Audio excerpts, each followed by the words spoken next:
బతుకు తెరువు కోసం గల్ఫ్ దేశాలకు వెళ్లి అవస్థలు పడుతున్న కార్మికుల సంఖ్య ఈ మధ్య కాలంలో ఎక్కువైంది. అందుకే వారి కోసం తెలంగాణ ప్రభుత్వం చారిత్రాత్మక నిర్ణయం తీసుకుంది. గల్ఫ్ దేశాల్లో కార్మికుల సంక్షేమం కోసం తాజాగా ఓ కమిటీ ఏర్పాటు చేసింది. అందులో భాగంగా గల్ఫ్లో ఎవరైనా కార్మికులు చనిపోతే వారి కుటుంబానికి 5 లక్షల రూపాయల ఎక్స్గ్రేషియా ఇవ్వనుంది. అలాగే వారి సమస్యల పరిష్కారానికై ప్రవాసీ ప్రజావాణి పేరుతో ఫిర్యాదులను స్వీకరించనుంది ప్రభుత్వం. ఎండమావులు దాహం తీర్చలేవు, ఎడారి దేశంలో పనికిపోతే అప్పులు తీరవు.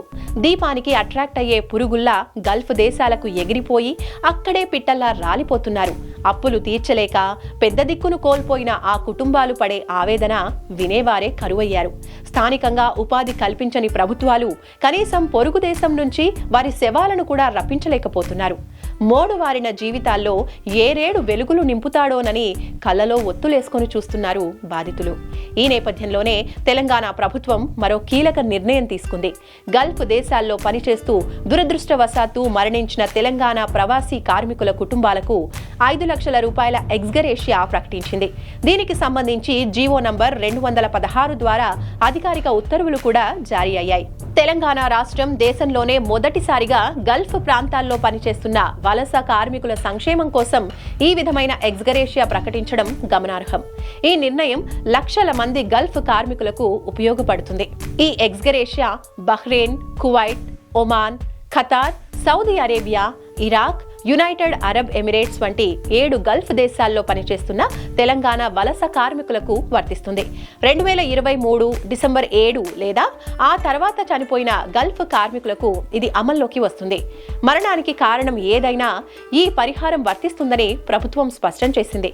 అంటే సహజ మరణం, ప్రమాదం, అనారోగ్యం లేదా ఏదైనా ప్రమాదకర పరిస్థితుల్లో మరణించిన వారికి ఇది వర్తిస్తుంది. పరిహారం కోసం దరఖాస్తు విధానం. ఈ ఎక్స్గ్రేషియా కోసం గల్ఫ్ ప్రాంతాల్లో మరణించిన కార్మికుల కుటుంబ సభ్యులు అంటే జీవిత భాగస్వామి, పిల్లలు లేదా తల్లిదండ్రులు తమ స్థానిక జిల్లా కలెక్టరేట్కి దరఖాస్తు చేసుకోవాలి.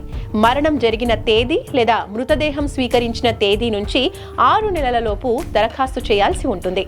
దరఖాస్తు చేసేటప్పుడు సమర్పించాల్సిన సర్టిఫికేట్లు: మరణ ధృవీకరణ పత్రం, రద్దు చేసిన పాస్పోర్ట్, గల్ఫ్ లేదా ఇరాక్ దేశాల్లో పనిచేసిన రుజువు, అర్హులైన కుటుంబ సభ్యుల బ్యాంకు ఖాతా వివరాలు. తెలంగాణ ప్రభుత్వ సంకల్పం. తెలంగాణ రాష్ట్ర ప్రభుత్వం గల్ఫ్ వలస కార్మికుల ఈ ఎక్స్గ్రేషియా పరిహారం గల్ఫ్ కార్మికులకు భరోసా కలిగించే కీలక చర్యగా నిలుస్తుంది అంటున్నారు కాంగ్రెస్ ఎన్ఆర్ఐ నేతలు.